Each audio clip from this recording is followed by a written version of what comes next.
ठीक है ना? हाँ हाँ मम्मी, वो तो बस मुझे नींद नहीं आ रही थी।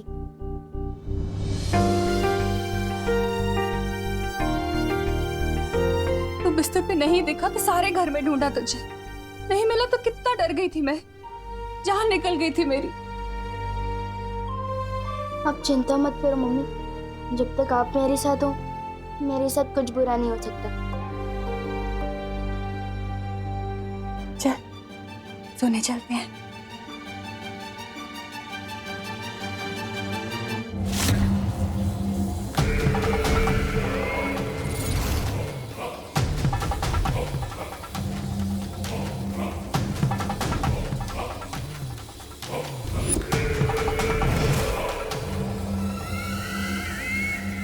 बस थोड़ी देर में भैरानी इस कभी ना होने वाले बालवीर को इस काल जल में डुबाएगी और काल जल को छूते ही वो बन जाएगा तिम्नासा का गुलाम कालवीर।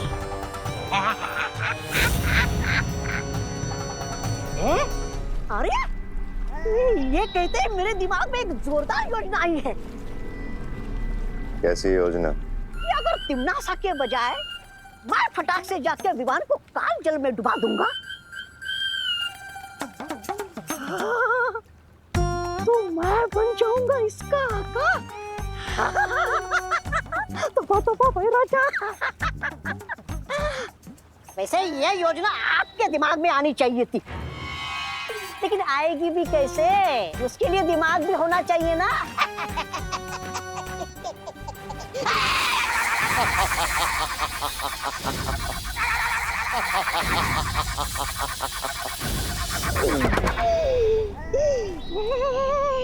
बेवकूफ, इस रेखा को लांघने की कोशिश मत करना।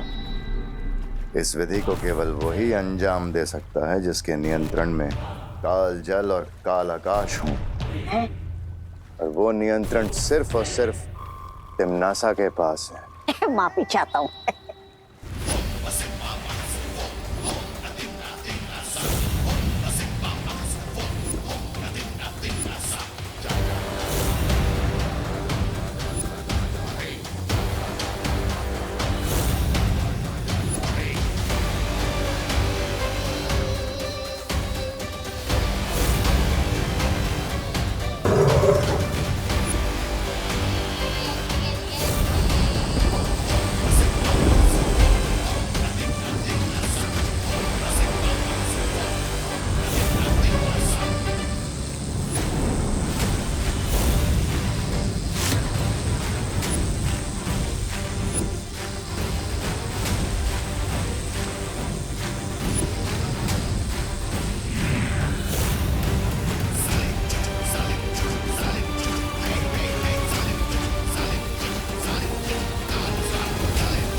भैराजा, ओ अरे रे रे, माफी चाहता हूँ। काल लोग के कभी ना होने वाले भैराजा, आपका दिमाग है ना थोड़ा सुस्त है।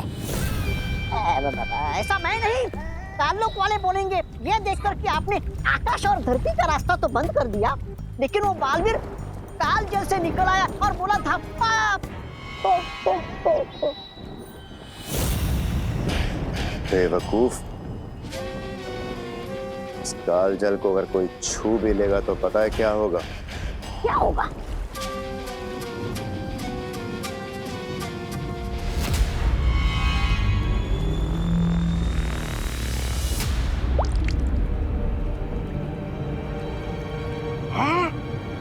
इस काल जल को छूते ही वो इंसान भाप बन जाएगा।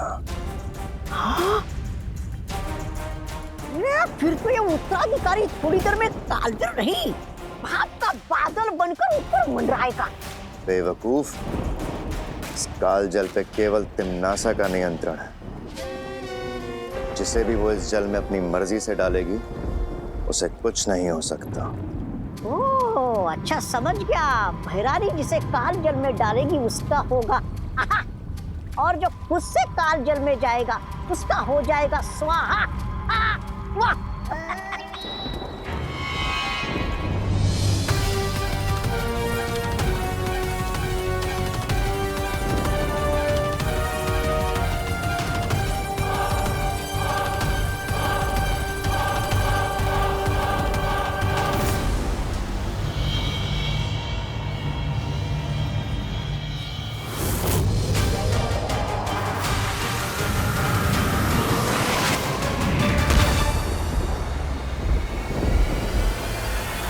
से बुलाया, बालवीर आया। काल लोग तो पहुंच गया, अब तुरंत ही विमान को लेकर यहां से निकलना होगा।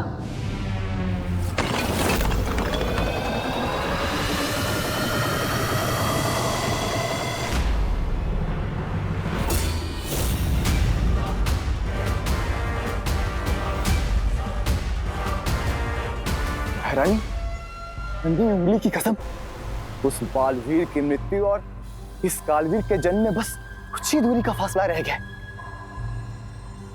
अब किस बात का वो कर रही हैं आप? इंतजार। बालवीर आ चुका है।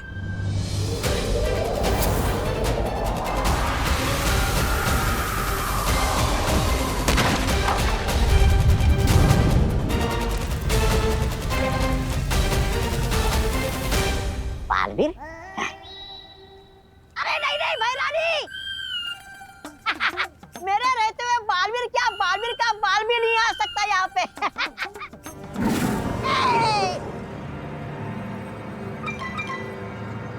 तिमनासा, चिंता मत करो, मैंने काल लोक के कोने कोने को मंत्रों से बांध दिया है।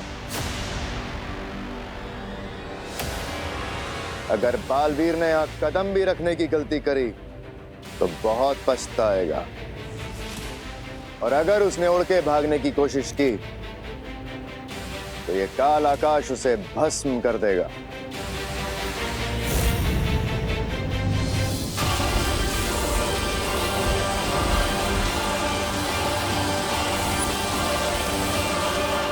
बालवीर की जो गिनती की सांसें बची हैं वो तुम्हारा काल स्नान पूरा करने तक उखड़ जाएंगी। तुम निश्चिंत होकर विधि पूरी करो तिमनासा, बालवीर को मैं संभाल लूंगा। याद रहे कि वो मरे ना, उसे जिंदा मेरे पास लेकर आना, क्योंकि मैं चाहती हूँ कि वो अपनी आंखों से मेरी जीत और अपनी मौत होते हुए देखे। अरे इनकी तो फरमाइश ही खत्म नहीं होती, किसी के मरने में भी इन्हें मनोरंजन चाहिए। चलिए महाराजा।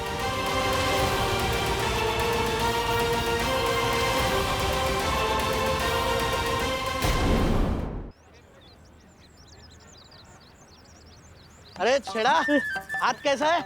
बस ठीक है काका। अरे बहुत खुश लग रहे हो, सारे के सारे दांत चमका रहे हो, एक दांत भी छोड़ा नहीं, क्या बात क्या है? अरे काका क्या बताऊं आपको, वो मंदिर स्थापना की तैयारी करके आ रहा हूँ। पूरा 1001 रुपए का चंदा चढ़ाया है। काका मंदिर की तख्ती पे ना अपना नाम आएगा। नहीं होगा ऐसा, ऐसा हरगिज नहीं होगा। मंदिर ईश्वर की भक्ति और उनके आशीर्वाद से बनता है, चंदों से नहीं। मैं अभी जाके कमेटी में बात करता हूँ और सबकी तख्ती पे से नाम निकलवाता हूँ। नहीं काका, सुनो तो सुनो। छेड़ा, बरसों बाद भारत नगर में मंदिर बना है। मंदिर में लोगों का नहीं, सिर्फ भगवान का नाम होगा, बस। काका बात सामड़ो।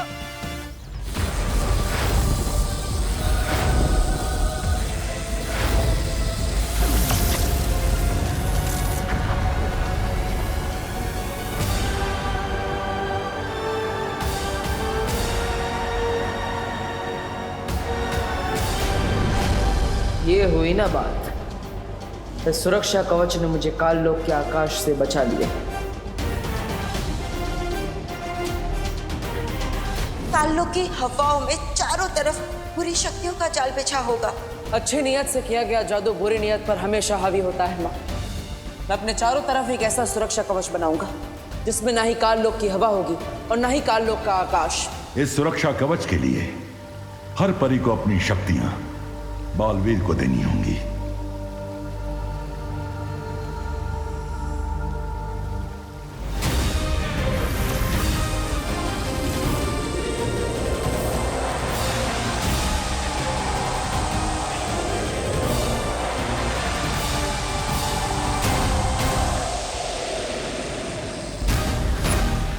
बहुत हुआ ये बिजली और धरती का खेल, अब जरा काल जल को ढूंढा जाए।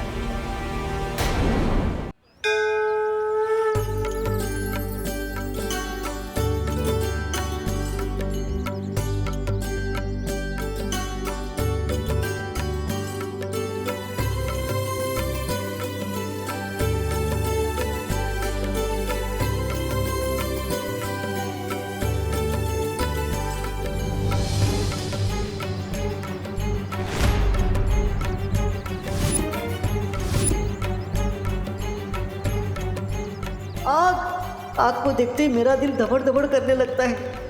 एक बार हाथ जला चुका हूँ, वापस नहीं जलवा सकता।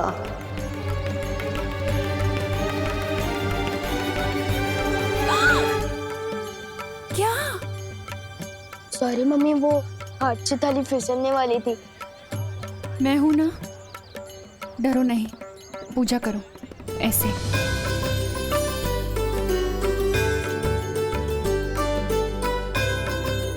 हे भगवान, ये कैसा अनर्थ होने वाला था। विवान के हाथ से आरती की थाली गिर रही थी। ये अच्छा संकेत नहीं हो सकता।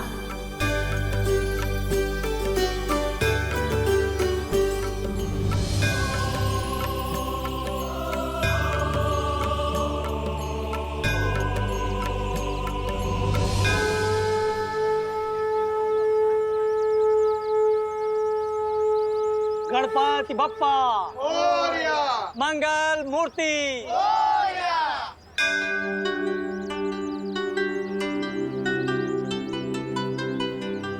क्या बात है बेटी, तुम बहुत परेशान लग रही हो। ऐसा लगता है किसी दुविधा में हो। विवान, बेटा शर्माओ नहीं, जाके प्रसाद ले लो।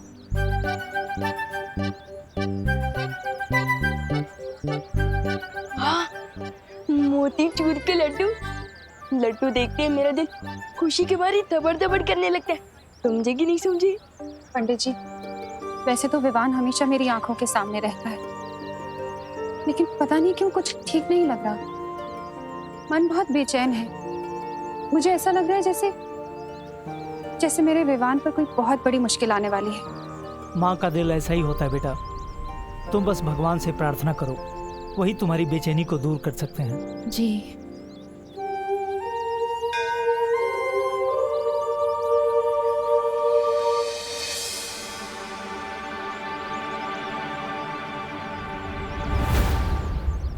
भगवान, मैं 5 दिनों तक नहीं, मैं 15 दिनों तक लड्डू खाने ही छोड़ दूंगा, पर आप बस विवान को सही सलामत अपनी माँ के पास लौटा दीजिए और बालवीर को जीत दिला दीजिए।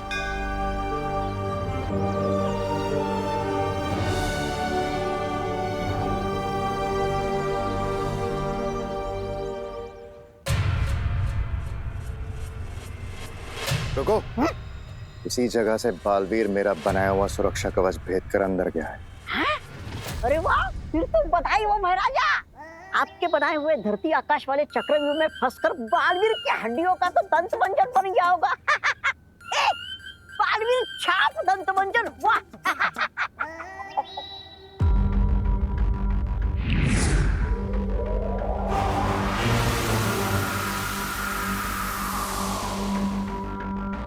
चलो। अरे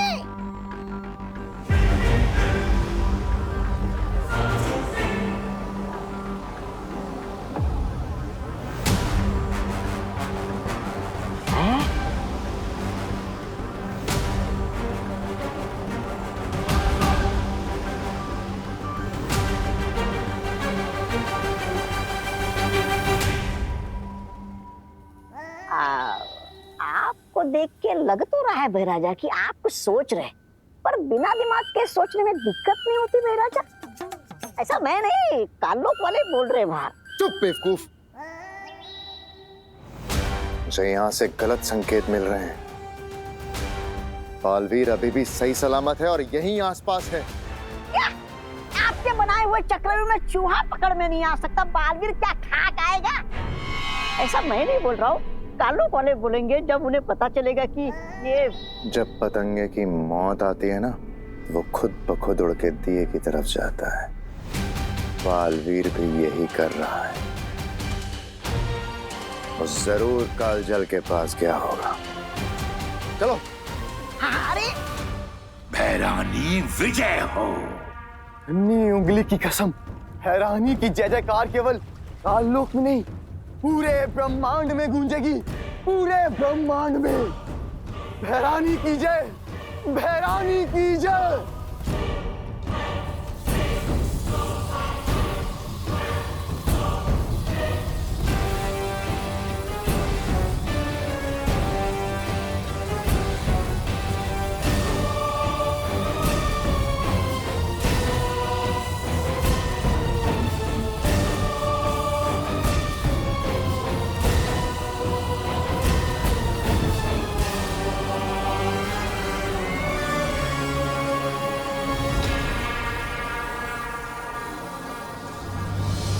उससे पहले कि विवान काल जल को छूए, मुझे तिम्नासा को रोकना होगा और उसके लिए मुझे काल जल में किसी भी तरह जाना होगा। लेकिन कैसे बालवीर? काल जल के अंदर सुरक्षा कवच काम नहीं करता। मैं जानता हूँ ध्वनि परी, काल जल के अंदर सिर्फ तिम्नासा ही किसी को डाल सकती है, इसलिए मुझे कोई ऐसी तरकीब लगानी होगी कि तिम्नासा मुझे खुद उस काल जल के अंदर ले जाए। अब या तो ये तरकीब काम करेगी या फिर ये मेरी आखिरी तरकीब होगी।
अब समय है इस तरकीब के अंतिम पड़ाव को पार करने का।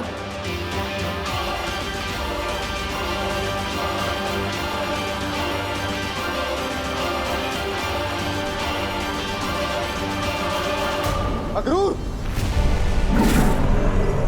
बालवीर यहीं आसपास है, होशियार रहो।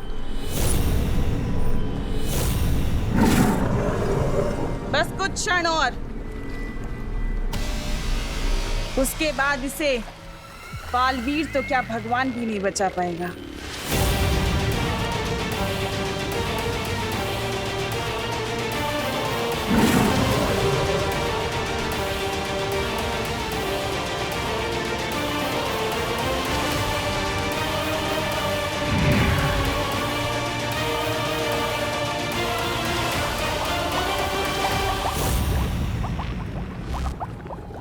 ये हो क्या रहा है यहाँ?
शौर्य, बहुत वक्त बीत चुका है और अब तक बालवीर विवान को लेकर नहीं लौटा।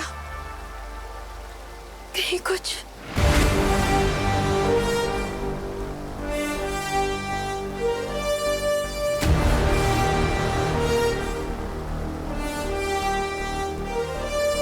बालवीर, बालवीर तुम आ गए। हाँ, तुम कामयाब हो गए विवान को यहाँ लाने में। हाँ माँ, आप सबके आशीर्वाद से दोनों माओं के बच्चों को बचा लिया मैंने।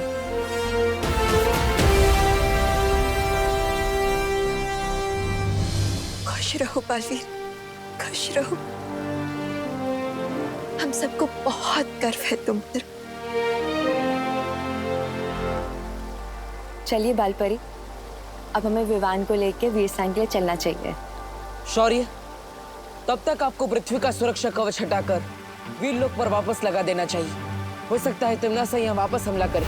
चिंता मत करो बालवीर, वीरलोक पर सुरक्षा कवच वापस लगा दिया है मैंने। तिम्नासा वीर स्नान में कोई बाधा नहीं डाल पाएगी। चलो। 1 2 3 4। विवान तो छुप रहा है ना? हाँ दीदी, छुप रहा हूँ। अगर इस देश का राष्ट्रीय खेल छुपन छुपाई होता तो लाता मैं गोल्ड मेडल। पहली बार जीतने की खुशी में मेरा दिल धपड़ धपड़ कर रहा है।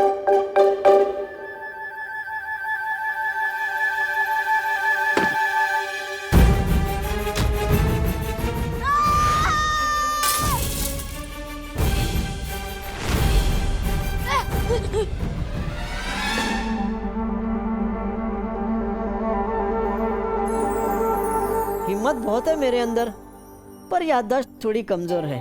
बार बार भूल जाता हूँ कि मेरे ऊपर तो सुरक्षा कवच है, मुझ पर कोई मुसीबत नहीं आ सकती। डूबा डूबा, तुम्हें मेरी कोई मदद चाहिए? विवान! जल्दी से अपने जादू की छड़ी चला, वरना विवान की मम्मी मुझ पर अपनी छड़ी घुमा देगी।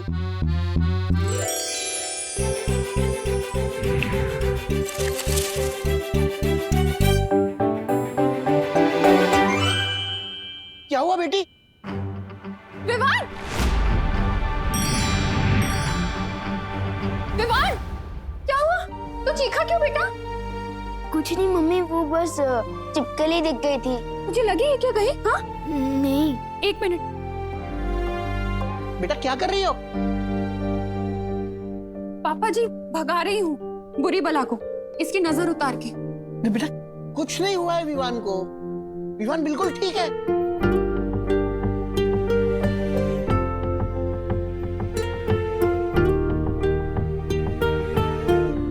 अब ठीक है। बेटी, तू चिंता मत कर। तेरे प्यार में इतनी शक्ति है कि किसी बुरी नजर की हिम्मत ही नहीं पड़ेगी कि तेरी ममता की शक्ति से टक्कर ले सके। समझी?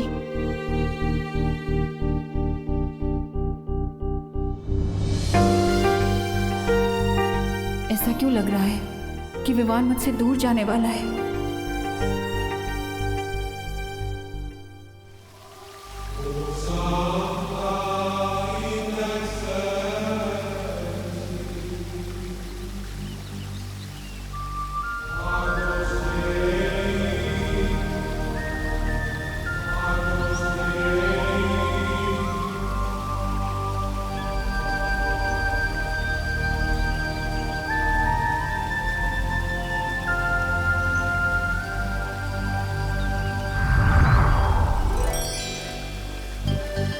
आप सब मुझे भूल गए? मेरे बिना ही विवान का वीर स्नान कर रहे हो? अरे नहीं नहीं मस्ती परी, हम तो आप ही का इंतजार कर रहे थे। आपके बिना वीर स्नान कैसे हो सकता है?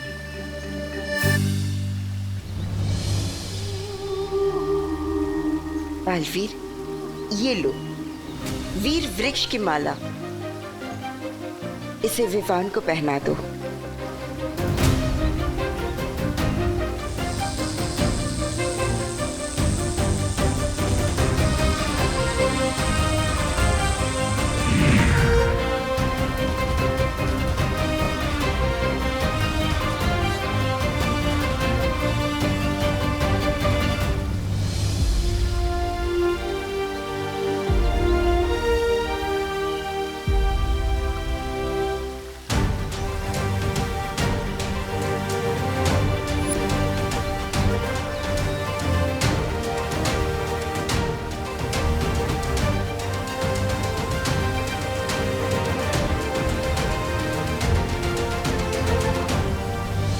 तो परियों, तैयार है ना आप सब?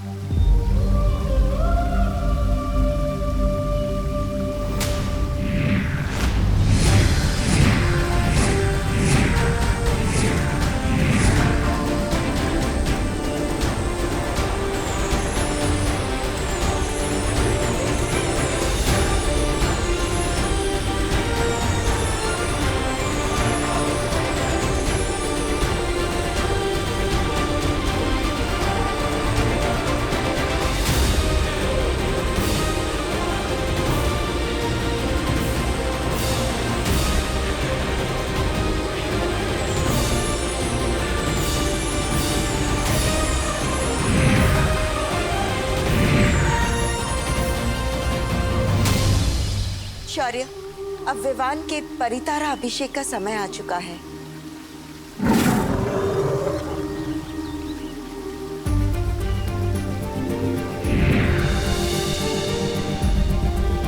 खुश रहो परितारा, खुश रहो।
रानी परी, ये रोशनी बालवीर के शरीर से होकर विवान के शरीर में क्यों जा रही है? वो इसलिए क्योंकि ताकि बालवीर की सारी शक्तियों का वरदान उत्तराधिकारी को भी मिल जाए। ठीक वैसे ही जैसे बड़ों का आशीर्वाद छोटों को मिलता है।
मेरा बालवीर अब पूरी तरह से ठीक हो चुका है। उसे अपनी सारी शक्तियां वापस मिल गई है।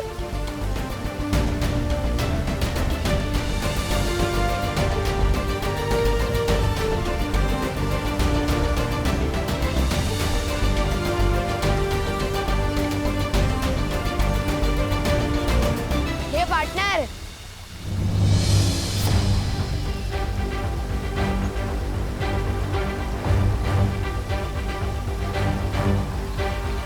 स्वागत नहीं करोगे हमारा?